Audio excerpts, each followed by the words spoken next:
చాలా సినిమాలు అలాగే బాలకృష్ణ గారు, ఆయనతో కూడా ఆల్మోస్ట్ 8 to 10 ఫిల్మ్స్ చేశారు, మాక్సిమం నంబర్ ఆఫ్. అవునండి.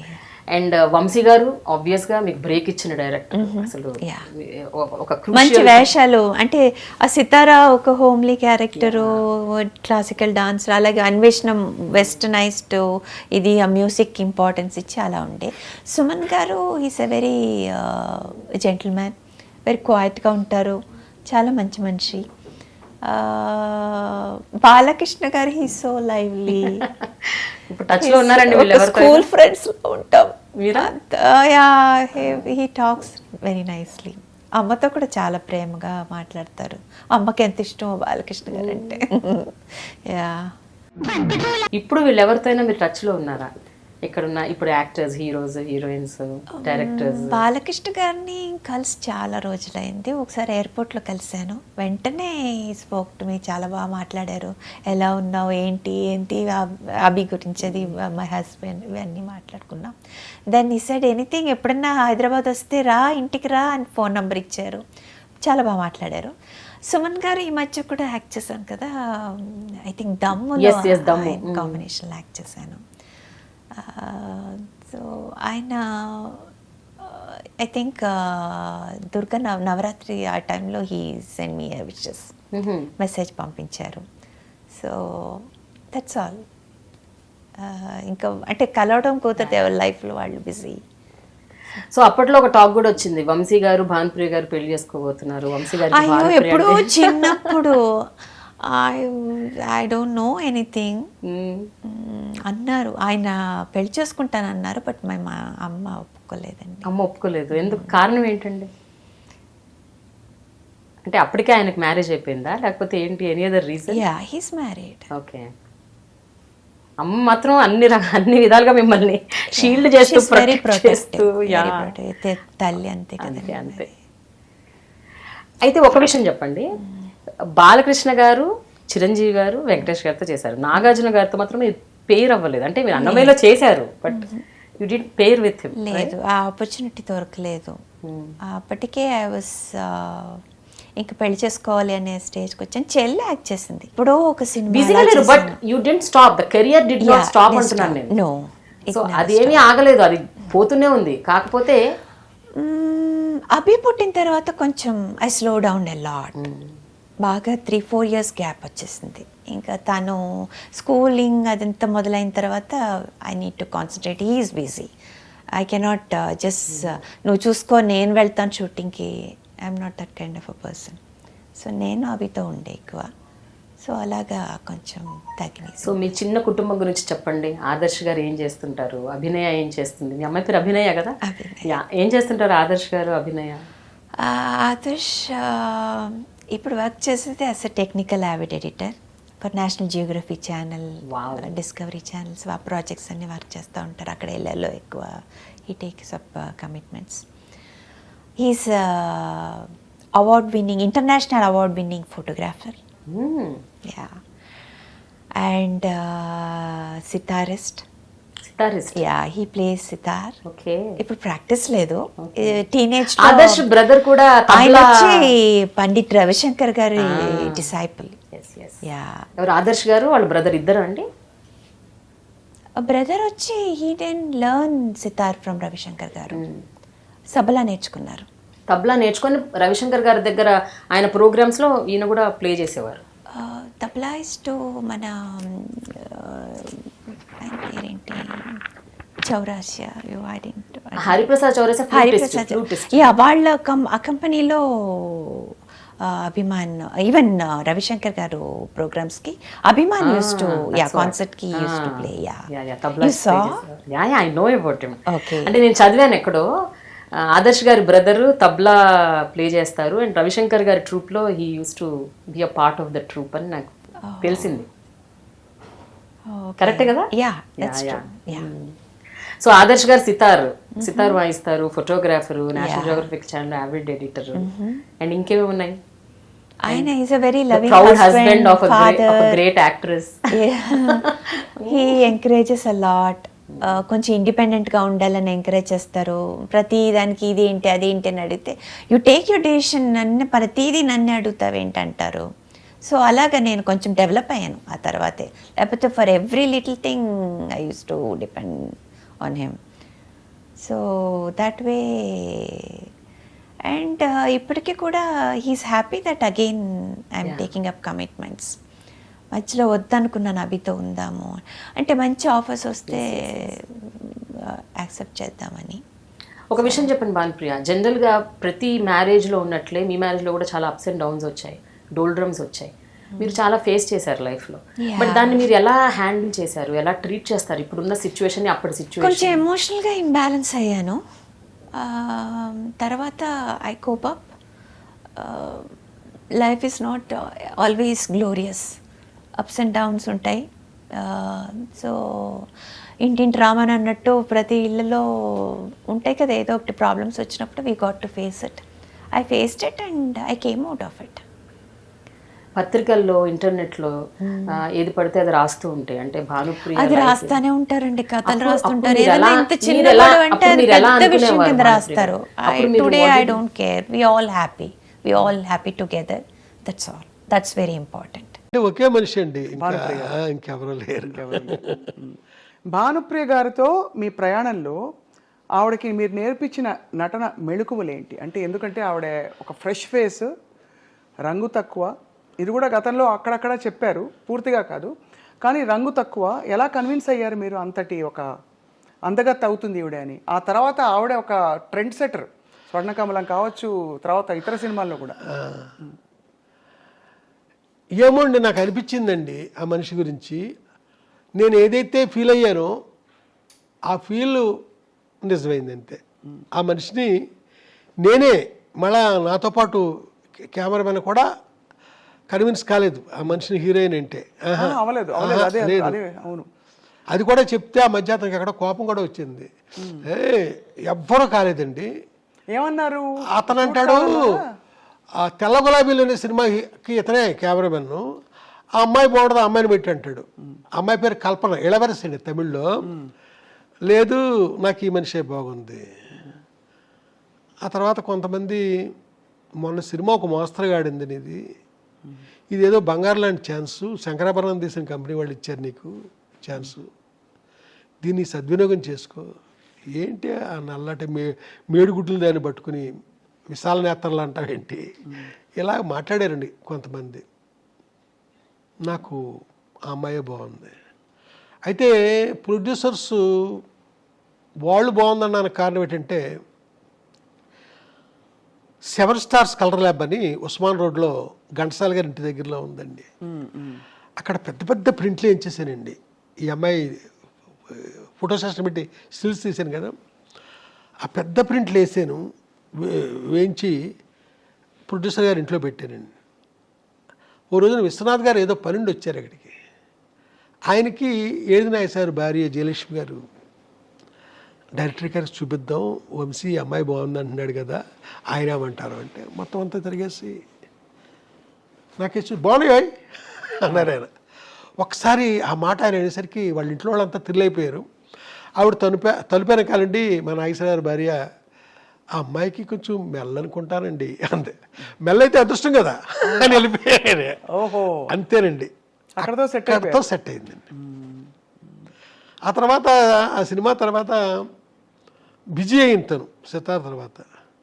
నేను అడిగాను, బిజీ అయ్యట కదా నువ్వు అని. ఏం బిజీ, మోడర్న్ డ్రెస్లో ఉన్న క్యారెక్టర్లు ఎవరు ఇవ్వట్లేదు అంది. అప్పుడు అన్వేషణలో తన్ని మోడర్న్ డ్రెస్లతో చూపించారు. ఓహో, అద్భుతం. చూపించేసరికి అక్కడి నుంచి ఈ చిరంజీవి గారి సినిమాలు అయితే, కృష్ణ గారి సినిమాలు, శోభనబాబు గారి సినిమా, ఇలాగా గువ్వా గోరింకతో మొదలుకొని అసలు ఒక స్టెప్, అన్ని స్టెప్పులు, అన్ని డ్రెస్సులు. ఆ తర్వాత సినిమా ప్రేమించి పెళ్ళాడు, ఇలాగ మీలాగ శారీ కట్టుకుని చక్కగా పెద్ద బొట్టు అక్కడే మొదలైంది ఆ సినిమాతోనే, పెద్ద బొట్టు. అలాగా ఆ సినిమాలో చూపించారండి. ఆ తర్వాత క్లాసికల్ డ్యాన్సర్గా ఆలాపన, అదే ఆఖరి ఫిల్మ్ ఆవిడతో. ఎలా ఉండేది సార్ భానుప్రియ గారి డాన్స్? ఇప్పటికి కూడా స్వర్ణకమలంలో ఆవిడ గ్రేస్, ఆరితేరిన క్లాసికల్ డాన్సర్స్ అంటే పర్ఫార్మర్స్ ఎవరైతే ఉంటారో స్టేజ్ల మీద పెద్ద పెద్ద గంట 2 గంటల ప్రదర్శనలు ఇచ్చే వాళ్ళకంటే కూడా భానుప్రియ గారి అభినయం, ఆవిడ నృత్యం అంటే అంత అందంగా ఉంటుందంటారు. ఒక డైరెక్టర్ కళ్ళతో మీరేం ఫీల్ అయ్యారు ఆవిడ నటన? నేను ఫీల్ అవ్వడం కాదండి, ఒక్క హీరోయిన్తో మట్టుకి తన అంటే ఇక్కడ మీకు ఒకటి చెప్పాలి, భానుప్రియది ఫోర్స్ అండి, వాళ్ళ చెల్లెలది గ్రేస్, విపరీతమైన ఫోర్స్తో చేస్తాడు తను. వాళ్ళ చెల్లెలు చాలా గ్రేస్తో చక్కగా చేస్తుంది, శాంతిప్రియ. అది అంటే అమ్మాయికి నేను నిశాంత అని పేరు పెట్టాను, వాళ్ళు మార్చుకున్నారు అనుకుంటే తర్వాత శాంతిప్రియ అని పక్కన పెట్టండి, అది అప్రస్తుతం. అయితే ఒకే ఒక హీరోయిన్తో భానుప్రియ డ్యాన్స్ గురించి మాట్లాడాను. ఆ అమ్మాయి కూడా తలంచి అద్భుతంగా అదండి ఆ భానుప్రియ. ఆ అమ్మాయి ఎవరంటే శోభన, ఏప్రిల్ విడుదలప్పుడు. అవును, శోభన గారు కూడా భలే డాన్స్. కాబట్టే శోభనతో మాట్లాడాను. శోభన అద్భుతంగా యాక్సెప్ట్ చేసిందండి ఆ రోజుల్లో. ఏంటి భానుప్రియ గారి నృత్యం గురించి? అవునండి. శాంతిప్రియ గారు గ్రేస్ అంటే ఏమిటి సార్, అర్థం ఏంటి? మీకు ఆ గ్రేస్ ఫోర్సును అయ్యో 2 షాట్లు ఇవో 2 షాట్లు చూపిస్తే మీకు ఎక్స్ప్లెయిన్ చేయగలను, మామూలుగా నోటితోనే చెప్పలేనండి. అంటే భానుప్రియ గారి ఆవిడ బాడీ లాంగ్వేజ్లోనే ఒక ఫోర్స్ ఉంటుంది. ఫోర్స్ ఉందండి. ఆ చెల్లెలు చాలా గ్రేస్గా గమాత్తుగా నవరంగులో ఆవిడలాగా అలాగా ఆ అమ్మాయి ఆడద్దండి. అందులో ఒక లాలిత్యం, ఇందులో ఒక రకమైన గగురుపాటు, రెండు. కానీ ఏదేమైనా సార్ భానుప్రియ గారు, వంశీ గారు భానుప్రియ గారిపై చిత్రీకరించిన పాత్రలు, యాంగిల్స్ కావచ్చు, ఫ్రేమ్స్ కావచ్చు, అది ఒక నిజంగా ఒక పెయింటింగ్లా ఉంటుంది సార్. ఆ తర్వాత తను ఇంకొక సినిమా నెక్స్ట్ చెయ్యాలి, చేయడం జరగలేదు. ఆ సినిమా పేరు గాలికొండపురం రైల్వే గేట్. దాంట్లో లతా మంగేష్కర్ గారు 3 పాటలు పాడారండి. ఒక పాట నేను మా ఇళయరాజా గారు రాశాము, అంటే పల్లవి ఆయన రాశారు, చరణాలు నేను రాశాను. ఇంకొక పాట మహర్షి సినిమాలో కొత్తతన ఛాన్స్ ఇచ్చాను, అద్భుతమైన పాట, సుమం ప్రతి సుమం సుమం. అయ్యో చాలా బాగా, ఏం పాట సార్ అది మా ఫ్రెండ్తో రాయించాను, అదే ఫస్ట్ ఛాన్స్ అండి. అది ఆయనతో 2వ పాట రాయించాను. 3వది వేటూరు గారు ఎవరో రాశారంటున్నారు. 3 పాటలు పాడారు. ఈ సినిమా జరగకపోవడానికి కారణం సార్? జరగకపోవడానికి కారణం ఏంటంటే వెంకటేష్ గారు హీరో అనుకున్నామండి. రామానాయుడు గారు కథ విన్నారు, నేను చెప్పాల కథ, వేమూరి సత్యనారాయణ గారు చెప్పారు. విని ఇది హీరోయిన్ కనపడుతుంది ఆ కథ అంతాను, మా అబ్బాయిని ఒక కమర్షియల్ హీరోగా నేను ఇచ్చేద్దామని కొత్తగా తీసుకొచ్చాము, మా అబ్బాయి ఇలాంటి వాటిలో యాక్ట్ చేస్తే కాదు కదా. ఆ తర్వాత ఇది హిచ్కాక్ సినిమా లాంటి సినిమా కథ, ఇది డైరెక్టర్ పేరు వస్తుంది, లేదా హీరోయిన్ పేరు వస్తుంది, మా అబ్బాయిది ఏముంది దీంట్లో, అయినా మంచి కథ పట్టరండి, ఇది వద్దు ఆయన అన్నంతో ఆ ప్రొడ్యూసర్లు. వెంకటేష్ హీరో అంటే అది వేరే విధంగా ఉంటుంది కదా, రామానాయుడు గారు వెనకాల నుండి మనకి బ్యాక్గ్రౌండ్లో ఆయన ఉండి చేసేది, ఆ విధంగా అది ఇదయింది. ఆ తర్వాత భానుప్రియ కాకుండా విజయశాంతిని కూడా అనుకున్నాం. తర్వాత ఇటు కాకుండా సినిమా ఆగిపోయింది. ఈ సినిమా ఆగిపోయింది. తర్వాత భానుప్రియ గారితో మీరు పనిచేయడం జరగలే కదా సార్? లేదండి, జరగల. అదొక గొప్ప అంటే ఇప్పుడు నేను తొందరలో సినిమా చేయబోతున్నాను, దాంట్లో ఒక అమ్మవారి క్యారెక్టర్ ఉందండి. ఆ అమ్మవారు ఒక నల్లటి రాయిలో సూపర్ ఇంపోజ్ అయి కనపడుతూ ఉంటుంది అంతే, బయటకు వచ్చి కనపడడం అనేది లేదండి, అక్కడక్కడ అలా కనపడుతూ ఉంటుంది. అది అమ్మవారి గెటప్పులో ఓన్లీ క్లోజప్ అంతే. అది భానుప్రియ అనుకుని నేను కథ రాశాను, అది ఆ వద్ద ఫ్యూచర్లో చూడాలి అంతే. మీకు ఆ రాయిలోనే కనపడుద్ది, బయటకు వచ్చి కనపడే ఏమీ లేవండి. బ్లెస్ చేస్తూ ఉంటే చాలా ఇంపార్టెంట్ క్యారెక్టర్. ఆ రాయిలే, ఆ నల్లటి రాయి అండి, అక్కడ భానుప్రియ గారి పాత్ర ఉంటారు. తన క్లోజ్ సూపర్ ఇంపోజ్ అయ్యి ఉంటుందండి. అక్కడ ఆ అమ్మవారి పేరు పొంతలో ముసలమ్మ తల్లి. పొంతలో ముసలమ్మ తల్లి. అంతేనండి, తప్ప ఇంకా మనకి ఎక్కడ. అడిగారా సార్ భానుప్రియ గారిని? అంటే లేదండి, ఆవిడతో మాట్లాడి ఆవిడ చూసే ఒక 35 ఏళ్ళు 38 ఏళ్ళు అయింది ఆవిడ చూసి. ఆవిడతో ఇప్పుడు మాట్లాడింది కూడా ఎప్పుడు లేదండి, వాళ్ళ నెంబర్లు కూడా నా దగ్గర లేవు. రేపొద్దున ఆ సినిమా ఇప్పుడు మెటీరియలైజ్ అవుతుంది, ప్రొడ్యూసర్లకు కూడా చాలా ఇష్టంగా ఉన్నారు వాళ్ళు. ఆ తర్వాత ఏం జరుగుద్దో నాకు తెలియదు. ముందు ప్రేక్షకులు అందరూ ఇష్టంగా ఉంటారు సార్. అప్పటి హిట్ కాంబినేషన్ మళ్ళీ ఇలాగైనా సరే అంటే ఈ విధంగానైనా మళ్ళీ తెరపై ఎప్పుడు మనకు ఆ రాయిలో సూపర్ ఇంపోజే కనపడద్దు, మనిషి మామూలుగా బయటకు వచ్చి కనపడదు, కనిపించరు. అదే అదే అదే బట్ చాలా వైటల్ ఇంపార్టెంట్ క్యారెక్టర్ అండి. ఆ క్యారెక్టర్ లేకుండా అంతా ఉండాలి. అంతా కాదు, అక్కడక్కడ తను ఆ క్యారెక్టర్ లేకుండా మీకు అక్కడ సీన్ లేదు, ఆ సీన్ లేకుండా ఈ కథ లేదు. వంశీ గారికి మరి అంత అందమైన హీరోయిన్లు ఎలా ఉన్నా కూడా అంత అందంగా చూపించిన వంశీ గారు, మరి మీకు ఈ తరం హీరోయిన్లు నచ్చుతారా సార్? మరి నేను ఈ మధ్యకాలంలో సినిమా చేయలే, మళ్ళీ ఇప్పుడు చాలా కాలం తర్వాత చేయబోతున్నాను, చూడాలి నచ్చేలాగా. ఏమనిపిస్తుంది ఇప్పుడు చూస్తున్న సినిమాలు? మీరు సినిమాలు చూస్తారు కదా సార్? బలే అంటే నేను థియేటర్కి వెళ్ళి చూస్తానండి. థియేటర్కి వెళ్ళి అన్ని చూస్తారా? అన్ని చూస్తాను. ఈ మధ్య కాలంలో వచ్చిన చాలా సినిమాలు, చాలా మంది హీరోయిన్లు చూస్తుంటారు. ఈ మధ్యకాలంలో నాకు బాగుందంటే కా అనే సినిమా వచ్చింది కదా, ఆ అమ్మాయి నాకు బాగుంది. అంటే ఆ సినిమా తప్ప ఇంకెవరు నచ్చలేదు సార్ పెద్ద ఇప్పుడు మనకి? బొక్కుని మీకు అడిగారు కాబట్టి వెంటనే స్ట్రైక్ అయింది. ఇప్పుడు బాగా మీకు డాన్స్ మీద మీరు దృష్టి పెడతారు, బాడీ లాంగ్వేజ్ మీద పెడతారు కాబట్టి సాయి పల్లవి. అయ్యో అమ్మాయి అద్భుతం, అసలు మాట్లాడొద్దండి. శ్రీలీల బాగుంటారండి వాళ్ళంతా. సాయి పల్లవి అంటే అసలు నేను ఇంకో మాట మాట్లాడండి నేను. అవునా సార్? అంటే అమ్మాయిలో గ్లామర్ అది కాదు, అద్భుతమైన పర్ఫార్మర్ అమ్మాయి, మామూలు పర్ఫార్మర్ కాదు, చాలా అద్భుతం. ఎంతో మంది మనకి గుర్తొస్తారండి, చాలా అద్భుతమైన. సార్ మీ ప్రయాణంలో మీరు ఇంత భావుకులు, ఇది ఉండబట్టుకోలేక అడుగుతున్నా, మీకు ఎందుకు బ్యాగులు ఇష్టం అని ఎలా అడిగితే అడుగుతారు. మీ స్త్రీలతో మీ సంబంధాలు ఎలా ఉండేవి చిత్ర పరిశ్రమలో? నేను నాకేంటో తెలియదండి, నాదంతా మానసికమైన సంబంధం తప్ప ఫిజికల్గానే పెట్టుకోనండి. ఏంటో తెలియదు నాకు ఎవరితోని. నాకు ఓ హీరోయిన్ అని ఏదో చాలామంది చెప్పుకుంటారా, ఆ మనిషితో సైతం నాకు ఫిజికల్గా నాకు ఎవరితోని సంబంధాలు లేవు. కానీ మీకు ప్రేమ కలుగుతుందా? అదేంటోనండి, మనిషి మీద ఒకనొక ఇష్టం. ఇప్పుడు సినిమాలు ఉదాహరించడం చాలా పెద్ద ఇదిగా ఉంటుంది, బాగోదు. మానసికంగా నేను ఇష్టపడడం తప్ప ఇదేం చేయను. ఒకసారి ఒక ఇన్సిడెంట్ జరిగిందండి, బ్యాంకాక్ వెళ్ళామండి. కొందరు రైటర్స్తో పాటు బ్యాంకాక్ వెళ్ళాల్సి వచ్చింది ఒక అతను కలవడానికి, ఓ హీరోని. నాతో పాటు వచ్చిన ఒక యంగ్ రైటరు ఒక రూమ్ చూపించి, ఈ రూమ్లో పలానా డైరెక్టరు పేరు చెప్పనండి, 5 అమ్మాయిలతో ఒక రాత్రి గడిపాడండి. నేను అసలు అది విన్నాను కానీ నేను ఏమాత్రం నాకు అది సహించలే, ఏమాత్రం ఆ మాట శబ్దస్ఫూరకంగా నాకు అనిపించలే. నేను ఆ రకం కాదండి, ఎట్టి పరిస్థితుల్లో కాదు.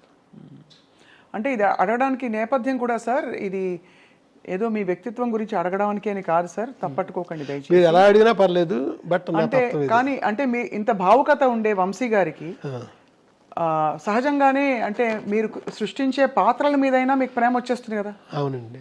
ఇప్పుడు సితార కావచ్చు, తర్వాత మీరు చెప్పిన అన్ని సినిమాల అందరు హీరోయిన్లు అంత అందంగా ఉన్నారు, ఒక్కొక్క సినిమాలో ఒక్కో తీరులో. సో అప్పుడు వేవ్ లెంగ్త్ అంటే కనెక్షన్ ఎవరితో కలిగి ఉంటుంది మీకు అని?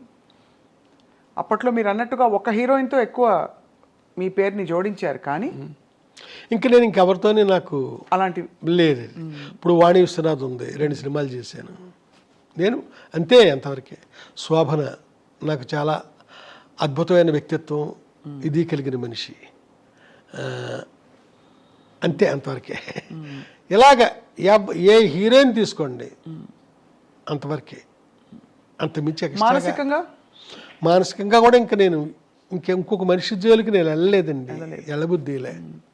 ఇక్కడ ఒక మనిషిని మర్చిపోతే ఎడుదేమో, అప్పటికి ఎప్పటికీ మర్చిపోకుండా ఉండడం, అలాగే మనసులో ఉండిపోయారు అంతే, అంతవరకే.